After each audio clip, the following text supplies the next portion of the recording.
Bona tarda. Avui, dissabte 29 de gener del 2022, he sortit a caminar cap a darrere el riu. Ja fa estona que vaig caminant. Estava cansada i pensava, em podria sentar per aquí en algun marge o alguna pedra que troba. Però mireu què he trobat. Impressionant. Un arbre tombat, que és una llàstima perquè és un arbre gran que s'ha mort i després ja d'anys d'estar sec s'ha acabat tombant. Però mireu quin seient més fantàstic. M'he assentat aquí. Ara estic aquí com si fos un nen amb sabates noves que diuen, aquí assentada en aquest tronc tan magnífic. No sé si ho veieu bé. Aquí és enorme. I bueno, m'estaré una estoneta aquí, gaudint d'aquest entorn tan bonic. Aquí amb el sol de cara, tranquil·la. Només se senten els cotxes perquè la carretera no és lluny. I sí que hi ha indrets on no hi ha gens de soroll. Un altre dia ja aniré més cap enllà, entremig de carreteres, perquè aquí, en aquesta zona, tenim la carretera que va de Guissona a Tàrrega i per una banda, per la banda de Concabella, que queda aquí al darrere Concabella. I després, més enllà, m'aixecaré per anar ensenyant, més enllà que tenim Torrefeta, cap allà tindríem Tarroja, doncs hi ha la carretera que va de Guissona, que Guissona és allà, a Cervera, que està allà al fons. Per això que estem entre dues carreteres i com més a prop estàs de la carretera, més soroll se sent. I bé, la de Guissona a Cervera és més lluny, la tenim a uns 3 quilòmetres, però aquesta altra és molt a propet. Però bé, aquí hi ha el tronc que ha caigut, a l'arbre, i bé, els sembrats van fent però els hi costa, però bé, tot arriba. I aquí estic un ratet aquí descansant.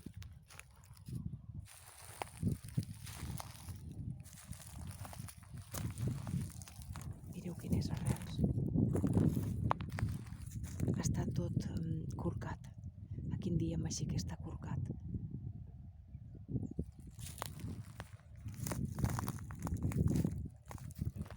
Anys enrere vindrien els pagesos, els propietaris d'aquest tros, i llavors en farien llenya. O deixarien que en fes llenya una altra persona, algun altre veí del poble que tingui més dificultats econòmiques, també se'ls podia deixar fer llenya. Però avui en dia, vés a saber quant temps estarà aquí. I de moment no molesta perquè els camps ja estan sembrats. Ara fins cap allà, d'aquí bastantes setmanes falten encara, que començaran a matar herba, que aquí ho fan així amb aquesta pràctica de que venen amb els tractors i la bota, que en diuen la bota, i van a ensulfatar. I llavors maten l'herba dels camps. Però si no, s'hi podria passar aquí mesos o anys, perquè està en un racó del tros. Però sí que és veritat que en quan comencin a venir ja el deuran treure, m'imagino. Aquí hi ha un arbret petit, una alzina que ha nascut. Té les llavors que cauen, els aglans. I bé, que bonic és tot, que bonica que és la natura. Bé, aquests dies en els vídeos que vaig deixant vaig explicant coses de... Em tornaré a sentar aquí, que sí està superbé en aquest tronc. I això que dic, que vaig explicant coses sobre la sostenibilitat, que ens hauríem de conscienciar més tots plegats i hauríem de mirar de ser el màxim d'autosuficients. Això és molt important, molt, en tots els aspectes, des de l'aspecte emocional hauríem de mirar de no dependre tant dels altres, de les paraules dels altres i dels elogis dels altres, sinó que hauríem de ser el màxim d'autosuficients. I també en l'aspecte material. Llavors, veure com ho podem anar fent. Sort que hi ha gent molt intel·ligent que estan investigant o gent que té idees i les van aplicant, i els que no som tan intel·ligents ens hi podem anar sumant, però sí que és molt indispensable poder ser el màxim de sostenibles i d'autosuficients. No passa res per comprar coses fora de tant en tant, però el que no pot ser és que estem abocats a que tot ha de vindre de la Xina o de Taiwan, i no pot ser. Necessitem menys per viure. Aquest tronc, aquest arbre, ha necessitat ben poc per viure. Només la llum del sol, una miqueta d'aigua, l'aigua que ens va ben escassa aquí, en aquest raconet de terra, i així ha anat vivint. Vés a saber quants anys fa que estava aquí aquest arbre. I bé, ja acabem al gener. Aquest vídeo no el faig trepitjant terrossos, sinó estant assentada aquí, en els terrossos i en un tronc. I amunt no res, serem al febrer. Els dies van ser més llargs. Aquí encara fa molt fred aquests dies, però als migdies s'està força bé. El que ens fa falta és aigua. Hauria de ploure i sí que fins ara tot ho deixaven en mans del cel, però hi ha arribat un moment en què no ho podem deixar tot en mans del cel, perquè sí que és cert que plourà quan voldrà, però el que hem de fer és gestionar bé els recursos hídrics, l'aigua i tot, i fins i tot els cultius, ho hem d'anar adaptant tot al màxim. Que bé, aquí ja tenim cultius de secà. Ai, em sembla que veig algun animal. Aquí en aquesta zona hi ha cabirols i porcs senglars. Però ara costa una miqueta de veure'ls. Si m'hi estessa molta estona sí que segur que en passaria algun. Parlant també dels animals, a mi m'encanten els cabirols, els porcs senglars, les guineus, les àguiles, m'encanten. I penso que està molt bé que n'hi hagi tants ara. No que n'hi hagi, rectifico. Està molt bé que n'hi hagi, perquè quan era petita era aquella època en què s'havia extingit quasi tot. Només es veien conills aquí, conills i res més. I de poc a poc, com que s'han anat protegint els animals i els seus hàbitats, doncs ja tenim això, porcs senglars, cabirols, guineus, taixons, àguiles, esparvers cendrós, que també és un ocell protegit. El que passa és que alguns s'han anat multiplicant tant, han criat tant, que ara són un perill pels sembrats, ho fan malbé tot.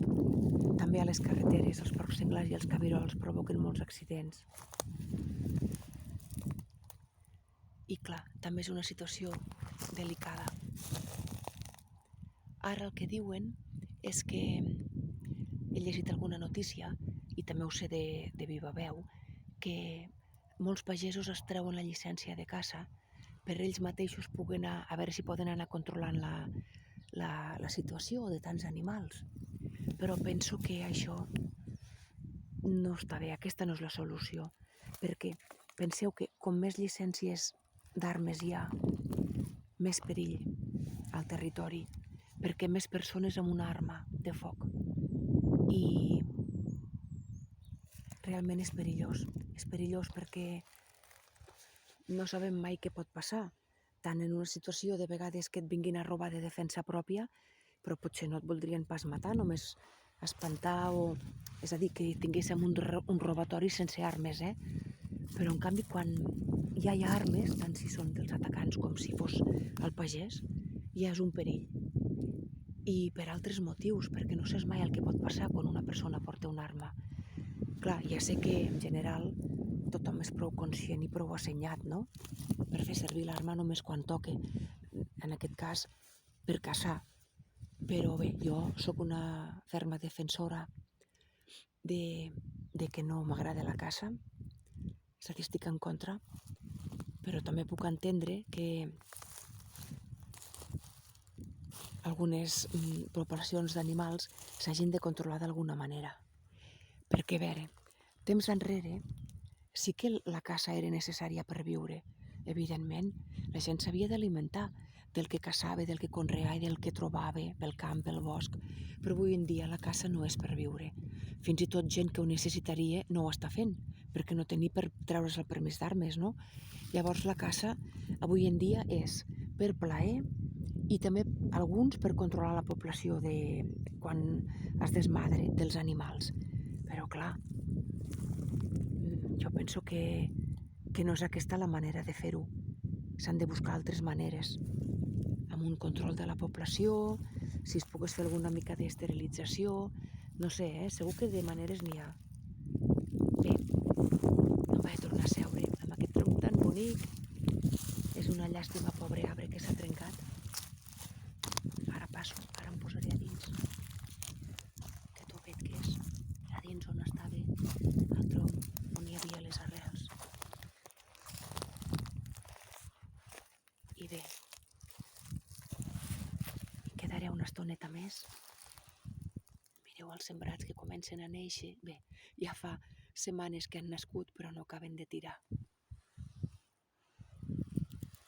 Doncs aquí estem. Bona tarda i endavant.